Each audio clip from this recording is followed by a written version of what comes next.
గత వారం 10 రోజులుగా ఏదైతే లగచర్ల బాధితులు కుటుంబాలు ఏదైతే ఉన్నాయో అక్కడ ఉండబడినటువంటి గిరిజన లంబాడి ప్రజలే అధికంగా ఉండడము చాలా బాధాకరమైనటువంటి ఇష్యూ. కాబట్టి దానిని ప్రొటెక్ట్ చేయాలి. ఏదైతే ప్రభుత్వం వాళ్ళను కాపాడాల్సినటువంటి ప్రభుత్వమే మరి వాళ్ళను నిమ్మకు నీరెత్తినట్టుగా చూసుకొని కేసులో ఫాలో చేస్తున్నటువంటి అంశము మనం చూస్తూనే ఉన్నాం. అందుకని నిన్న సోమాజిగూడలో ప్రెస్ క్లబ్లో మేము ప్రెస్ మీట్ పెట్టాము. ఆ రకంగానే ఏదైతే ఈరోజు మరి దీపాదాస్ మున్సి గారికి అలాగే టీపీసీసీ అధ్యక్షులు మరి ఇక్కడ గౌడ్ గారికి కలిసి వినతి పత్రం ఇవ్వాలని చెప్పేసి అనుకున్నాం. అయినప్పటికీ వాళ్ళకు మరి వాళ్ళు లేరు. మరి ఎక్కడైతే ఎంపీ గారు ఉన్నారో ఎంపీ గారికి ఇచ్చాము, బలరాం నాయక్ గారికి ఇచ్చాము, వాళ్ళతో మాట్లాడడం జరిగింది. మేము ఇవాళ ప్రెస్ మీట్ పెడుతున్నాము. ఈ ప్రెస్ మీట్లో ఎవరికి అన్యాయం లేకుండా మాట్లాడతామని చెప్పేసి ఒక హామీ ఇవ్వడం జరిగింది. ఒకవేళ ఇలాంటి హామీలో వాళ్ళు మరి ప్రెస్ మీట్లో ఇచ్చినటువంటి ప్రభుత్వం నుంచి ఎలాంటి కనుక వాళ్లకు మంచి రకమైనటువంటి అంశం కనుక రాకపోతే వాళ్ళను బేషరతుగా విడుదల చేయకపోతే సేవాలాల్ సేనగా మేము మరో పోరాటానికి కూడా ఉధృతం చేస్తామని చెప్పేసి తెలియపరుస్తున్నారు. సార్, లగచర్ల దాదాపు 10 రోజుల నుంచి అరెస్ట్ చేశారే తప్ప ఇంతవరకు వాళ్ళ గురించి ఇన్ఫర్మేషన్ లేదు. అంతకుతోడు మీరు ఇక్కడ గాంధీ భవన్కి వచ్చి వినతిపత్రం ఇవ్వాలని చూస్తే పోలీసులను పెట్టి బయటికి రెట్టించే ప్రయత్నం చేస్తారని అంటున్నారు. అది లోపలికి వెళ్ళారు కదా, ఏం మాట్లాడారు మీతో? ఒకటి, నిన్న మేము ప్రెస్ మీట్ పెట్టడం జరిగింది సేవాలాల్ సేన నుంచి సోమాజిగూడ ప్రెస్ క్లబ్లో. మరి ప్రెస్ క్లబ్లో మేము క్లియర్గా చెప్పినాం, ఏదైతే తెలంగాణ రాష్ట్రంలో ఈ లంబాడి బిడ్డలపై జరుగుతున్న ఏదైతే లగచర్ల మన రేవంత్ రెడ్డి గారి సొంత నియోజకవర్గం కొడంగల్, మరి అక్కడ ఏ విధంగా జరుగుతుంది, ఫార్మా పేరిట భూసేకరణలు చేస్తూ ఉన్నారు. మరి లంబాడి బిడ్డలకు అక్కడ ఎంత అన్యాయం జరుగుతూ ఉన్నది. మరి వాళ్ళకు ఉన్నదే 1 ఎకరమో 2 ఎకరాల భూమి, దాన్ని కూడా ఫార్మా కంపెనీ పేరుతో వాళ్ళు లాక్కుంటే వాళ్ళు ఎలా బతకాలి అనే విధంగా మేము నిన్న ప్రెస్ మీట్ పెట్టడం జరిగింది. నిన్న క్లియర్గా చెప్పినాం ఏమని, మేము చలో గాంధీ భవన్ అని మేము ప్రకటించినాం. ఏదైతే రాష్ట్ర ఇన్ఛార్జ్ ఉన్నారో మేడం గారు, అదేవిధంగా రాష్ట్ర పీసీసీ అధ్యక్షులు మహేష్ కుమార్ గౌడ్ గారిని మేము వినతి పత్రం ఇద్దామనేసి సేవాలాల్ సేన నుంచి మేము రాష్ట్ర కమిటీగా పిలుపు ఇవ్వడం జరిగింది.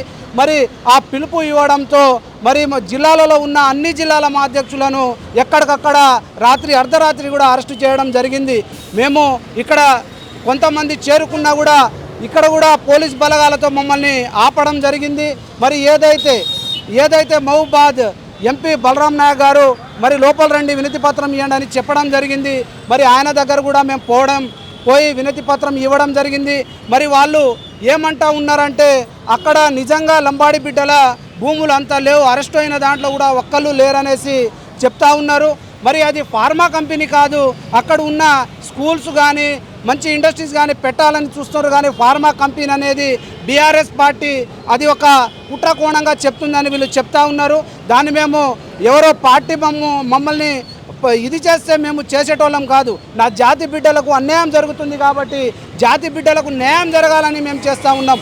ఏదైతే ఇదే తెలంగాణ రాష్ట్రంలో మా లంబాడి జాతి బిడ్డలు దాదాపుగా 60 నుంచి 70 లక్షల మంది ఉన్నాం. మా ఓట్లతోనే కదా ఈరోజు ముఖ్యమంత్రి అయినావు. మరి ఆ రోజు శివలాల్ మహారాజ్ జయంతి అప్పుడు ఇదే రేవంత్ రెడ్డి గారు మరి చెప్పారు. మరి ఇదే ఎందుకంటే ఈ లంబాడి బిడ్డల ఓట్లతోనే నేను ముఖ్యమంత్రి అయినా అని క్లియర్గా చెప్పడం జరిగింది.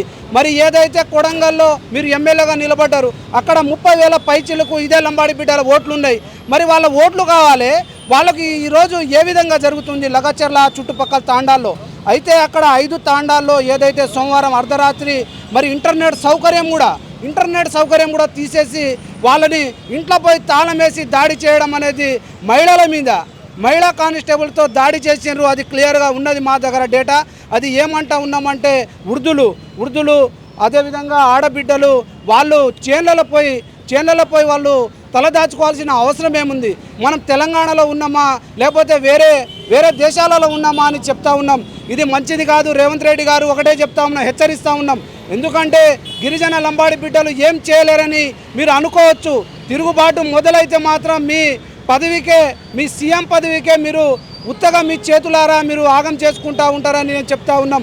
ఎందుకంటే లగచర్ల బాధితుల్లో లంబాడి బిడ్డలు చాలామంది ఉన్నారు. మరి అక్కడ అరెస్ట్ అయిన వాళ్ళని వెంటనే విడుదల చేయాలి. ఏదైతే 16 మందిని రిమాండ్కి పంపిర్రో ఆ రిమాండ్కి పంపిన వారిని కూడా విడుదల చేయాలి ఆమెకే గిరిజన బిడ్డలని.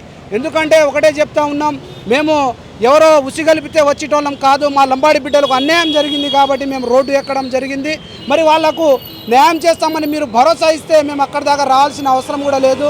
మీ ఏదైతే తెలంగాణ రాష్ట్రంలో ఉన్న గిరిజన లంబాడి బిడ్డలకు మేము తెలియజేస్తూ ఉన్నాం, ఒకటే చెప్తా ఉన్నాం.